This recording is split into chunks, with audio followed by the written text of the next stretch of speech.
Hello everyone, welcome to Lukmaan IAS. Today we are honored to have another Topper's Perspective session with a topper of UPSC CSE 2023. He has scored All India rank 394. So today we are going to interact with Mr. Dhruv Sapra. We are going to understand about his preparation strategy for the civil services examination. We will understand how he managed to score such a high rank this year, and also we will understand about his, let's say, like optional subject as well. So thank you so much, Dhruv, for joining us on this Topper's Perspective session. Thank you very much. How has been your preparation strategy for the civil services exam? So for civil services, I started my preparation back in 2019, and since then I have given 4 attempts. In the first 2 attempts in 2020 and 21, I couldn't clear prelims. I missed out by some marks.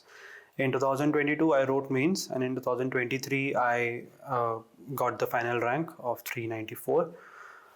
Regarding my journey, it's been a very long journey, and it's been full of ups and downs. But it's been a good journey, and I think now it has got a very fruitful end to it. In Lukmaan IAS, you had enrolled for a public admin mock test series, and in 2023 this year, you have enrolled for ethics test series. So tell us about your optional subject, let's say, preparation strategy. I mean, like, how did you prepare the optional subject? What was that thing that has helped you to choose this optional in the beginning? So I actually come from a technical background because I've done my BTech in computer science. So that particular background did not help me in my optional decision, because there is no such option like that. So when I looked at the different optionals, the idea was to look at that particular subject where it is of my own interest, where I can really enjoy reading that particular subject, where the material is actually readily available. So in that particular case, public administration came to the forefront, because I actually looked at the syllabus and I found out that there is a certain overlapping which is there with the other GS subjects as well. And that is why I chose public administration as my optional. People did told me about that there is a Lukmaan IAS coaching. A lot of my teachers also told me about that there is Lukmaan IAS. You can actually look at it. And in the beginning, I started my optional journey by reading it on my own. Okay. So I did the basic books. There is this one Aribam which is there. Yeah. So I actually read that book on my own. But after 2 to 3 months, I realized that maybe I'm not really understanding the crux and the core part of the optional. I gave my first mains in 2022. Before that, I enrolled in the test series for Lukmaan for public administration. I scored 233 in that particular attempt, and but in my next attempt, in the 2023 attempt, I scored 273. Okay. And so there was a jump of 40 marks, and there were 2 things which actually made the real difference. Number one was that a lot of PubAd toppers, like there is Anisha Tomar ma'am, 2019. She has also talked about this, that one should read the second ARCs which are there, because they have a direct correlation with your paper 2. So I read 5 to 6 second ARCs, which had some of them like the ethics and governance, district administration, state and central administration. I read all of them, and that actually had acted as a very good value addition in my public administration. The second thing that I did was that I took the Lukmaan test series question papers that are available. Okay. And I wrote those answers. Okay. Before prelims also and after prelims also. Okay. So I wrote around 5 to 6 test papers I took. I wrote them on my own, and that actually also helped me to understand and to practice more. And I think apart from this is a non-negotiable thing. You have to do it. Right. That eventually helped me to score 273 in my optional. So, like I have seen your, let's say, marks of means exam and also personality test.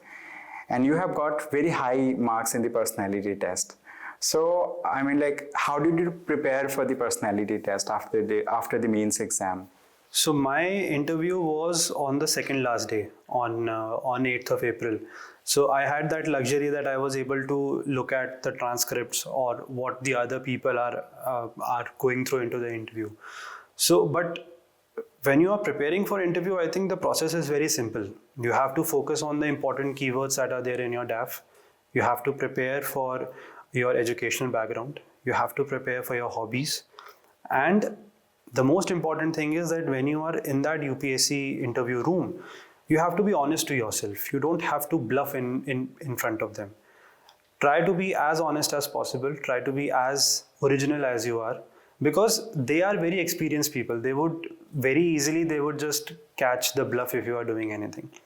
Be honest with them, be confident, and have this confidence that you have given your 100%. If you are sitting in that UPSC Dholpur house, that means that you are amongst the top candidates in this country. So you have already given your 100%. Be proud of that, be confident, and just be honest to yourself and just be calm, cool. And I think that's the only way you can prepare for interview, nothing else. So there is a saying that's going on among the candidates, is that like one needs to focus on optional, essay and ethics. So what is your view on this? Like, how much role does it play in the final selection of a candidate? I think it plays an important role, because your optional is for 500 marks. And if we see that any person who cleared this exam, they have got good marks in optional, ethics, and even in essay as well. I would say that yes, they have an important role to play, but that doesn't mean that you totally ignore your GS 1, 2, 3. No, you cannot. You have to maintain a balance between all of them, but you should focus on your optional, because that has a maximum amount of weightage. And if you have an optional like public administration, that can also help you in your GS as well. Right. Specifically your GS2 and GS4. Right. So I think you have to maintain a balance between all of them, but keep a focus on your optional, ethics as well, and essay. So when we talk about the GS papers, GS 1, 2, 3, so in each of these GS papers, let's say there are subsections, different subjects. When it comes to GS paper 4, which is ethics, ethics is entirely different. So how do you see the ethics paper and its role in shaping the character or shaping the attitude or personality of the candidate?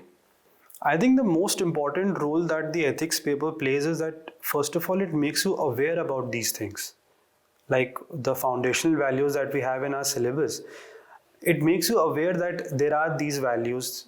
You actually think about those things. You try to experience those things. You try to make yourself aware about, okay, so these are the different theories that we have. This can actually help us to make a decision, etc., etc.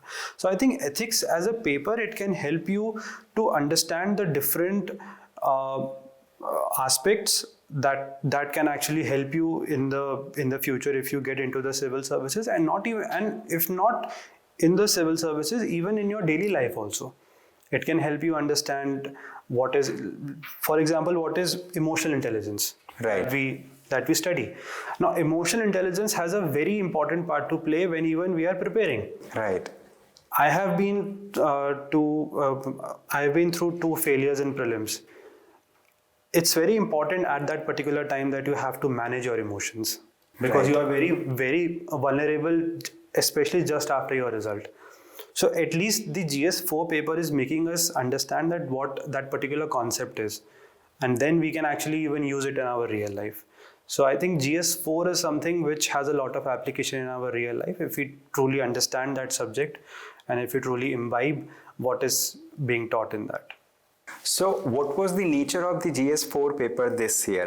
Did you find this paper to be easy, moderate, or difficult as compared to the last year? First thing is that it was very lengthy, like every year. The paper was, I think it was on a moderate side. The questions were good. The questions were thought provoking, and GS4 if I can say one thing, there was this one question about Guru Nanak Dev Ji, which was asked. And I think it was just by a coincidence that I also did that question in the test series. Okay. So in a way, so whenever you see a question that you have already studied or you have already done, it actually gives you the confidence, because then you can write that particular answer in, let's say, even in 5 minutes. So those 2 extra minutes, you can use it when you are writing your case studies or you are writing any other answer.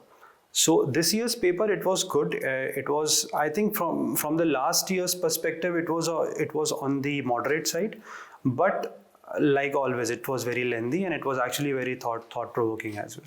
So when it comes to answer writing, right? So many students have this dilemma: should we write answers in long form? Should we write it in point form? I have myself gone through your, let's say, answers, right? So basically, like some of your test papers. So there I have seen you have written in point form. You have also drawn small diagrams and you have underlined the important keywords. So like what is your suggestion for those aspirants who are thinking how to begin the answer writing part? I think the first and the foremost thing is to understand the genuine demand of the question and what is the keyword that is used. Like in GS answer writing, we see that there is discuss, critically analyze, etc., etc. So first of all, you have to understand those keywords, and because that would only help you to understand that what is the exact demand of the question. Once you have done that, then it's all about your presentation, that how you are able to present your answer, which makes it easier for the examiner to understand like what the candidate is trying to say. My personal opinion is that one should write in point format because it makes it much more legible. It is actually much more, the person in front is able to understand. And apart from this, if you have the habit and if you have the practice, you can actually draw diagrams, you can draw flowcharts, but that has to come naturally to you. You cannot force yourself during the actual means. You have to practice it beforehand. But at the end of the day, it's all about that whether you are understanding the question and whether you're able to answer what is being asked of you. All these other things, being writing in point format or writing or making a diagram, they are secondary things. They would make your answer much more understandable. But first thing is that you have to practice to understand what the question is asking. So nowadays the standard of the CSAT paper is increasing. Absolutely. I mean, like many students are failing because of CSAT. I have myself interacted with the candidates, let's say, who have got extremely high marks in GS paper, but somehow they could not qualify the CSAT paper. So, so what is your suggestion for those candidates? You are also an engineer, so engineers are considered to have an added advantage as compared to the humanities graduate candidates. So, like, what will be your suggestion that how should one prepare for the CSAT paper? I can actually tell you from my last year's experience only. Because I come from a technical background, I always had that thought that, okay, I can do maths questions very easily and I'll be able to clear CSAT. Last year, in the first 30 minutes, I was only able to solve 3 maths problems. And then it hit me that I only have 90 minutes left. I need to at least solve much more questions. And then I pivoted and I actually did my English comprehension. So even if you are from a technical background, you should not take it lightly that you can do maths questions very easily. No, the pattern is changing, the difficulty level is changing. The most important thing that I would say for any aspirant is practice the PYQs again. Take up the PYQs for the last 4 to 5 years and solve those questions again in that same 2-hour period from 2:30 to 4:30, that the actual time period is, and solve those questions. If you are able to solve the maths questions, well and good, but you should always have the practice for the English comprehension as well. Read the comprehension, try to understand it, and then answer the question. So again, for CSAT, it is you have to practice. You have to practice. If you can, if you are done with the PYQs, maybe you can look for any other mock tests as well. But CSAT is becoming I think it's becoming much more difficult compared to GS also. So you need to be very careful about that and practice questions as much as you can. So when it comes to the GS paper of the prelims exam, the cutoff has been consistently going down. There has been a time when the cutoff was as high as 116. Now this year for general category it is 75. So what is your view on this? Like, is the standard of the GS paper increasing, or the CSAT is playing a role over here? I think it's both of them, because CSAT has become difficult, and last year there was a change in pattern as well. If you look at in the GS pattern, because UPSC is evolving. UPSC now understands that what kind of, like, these so-called tips and tricks that the aspirants try to apply. So they are also improving, and we have to improve with that only. We have to be much more understanding of the concepts should be there. Regarding the reducing cutoff, I think it's both because of CSAT and the changing pattern. But I think along with UPSC, now even the aspirants are also evolving. They also know that, okay, we need to study more, we need to have in-depth knowledge. But even in that, if we look at even the last year's paper, if we look at, there are around 30 to 35 basic questions, which if we have studied properly, we will be able to answer. So going ahead, what needs to be done is that every aspirant should be able or should have a very high efficiency rate when it comes to those 35 to 40 questions. You should get more than 30 questions correct in that, because then that would actually help you, because those are basic questions, and that would eventually help you to cross the cutoff. So I think we should not worry more about the cutoff, but more about that whether we are studying the right thing and we are on the right path or not. So for the GS paper of the prelims exam, how much role does the current affair play? Many students feel that current affair is not important. Many a times they do not read current affair whole year, and at the last moment they read this magazine, that magazine to cover up this thing. On the other hand, there are other aspirants who are devoting enormous amount of time in reading only current affairs, not focusing much on the static portion. So what is your view on this part? I think current affairs are very important, and my personal suggestion would be that one should read the newspaper every day, because it's not only good for prelims but also for your mains also, because it would improve your vocabulary, it would improve your thinking skills, and you would also get to learn a lot of new examples which you can use in your GS4. Regarding current affairs, I think yes, you should, and I can also give an example. In 2022 paper, there was this one question about the bio-rock technology. Yes. And I still remember that it was 26th January 2020. It was Sunday, because it was Republic Day and it was a Sunday. That bio-rock technology actually came in the Hindu Sunday edition. Okay. And I remembered it from that particular day. So you should read newspapers, and current affairs are important. But having said that, you should also focus on your static portion, because there are many articles in the newspaper which you won't be able to understand if you don't have the basic information. For example, especially the economics articles. So you have to ensure that you are clear with your basics, and then you should also and then you should read the newspaper, because both of them complement each other. So coming to the CSAT part, we see the English comprehension. So is there any bearing of the current affairs that we read from Hindu newspaper or Indian Express on the comprehensions that we are getting in CSAT paper? I think it improves your reading skills, because once you have the habit of reading the newspaper, what it does is that it helps you understand the context of the comprehension very fast. So if you are reading the newspaper or if you are reading the articles, it would help you to understand the comprehension much better, and it will also help you to make a sense of the questions that are being asked. So I think yes, it does have a role to play, the reading of the newspaper onto the comprehension aspect.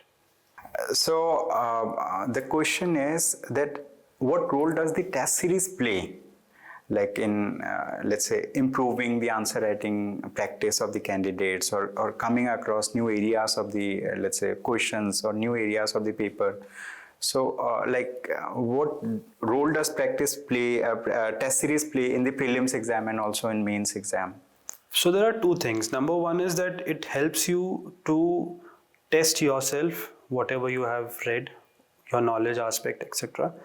The second is that when you have given a test and then when you are analyzing it there is a certain value addition which happens because any test that you will give, you would get a certain feedback, you would get a certain study material related to that, which would eventually improve your value addition. It would improve your overall understanding of the topic, which again would be very helpful when there is actual test.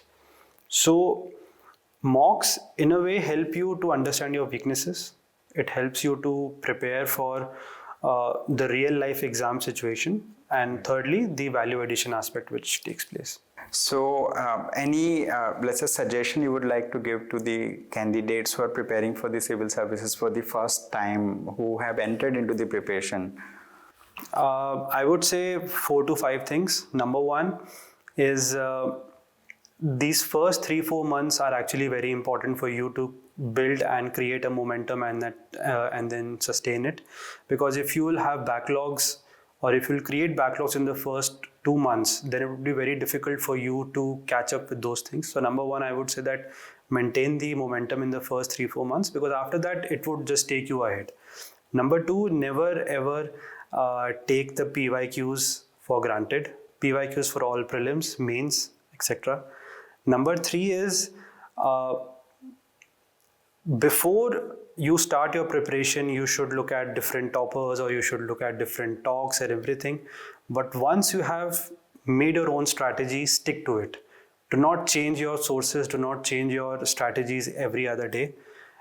Have confidence on your abilities, and if you feel that your strategy is not giving you the desired result, I think then it's important that you make certain tweaks. You make some very small changes. Number four is take care of your health, your physical health as well as your mental health. And finally, I would say have a good, strong support system. It can be your parents, it can be your friends. And the last thing that I actually understood very late, that you can do as much as hard work as you can, but there is always an element of luck which is involved. You can go from 0 to 99 through your hard work. You have to do that. That is non-negotiable. But the last part, it comes down to your destiny or luck, and I think that is something which is out of your control. So focus on the things that you can control and then leave rest to God or the higher spiritual power or whatever you believe. All right.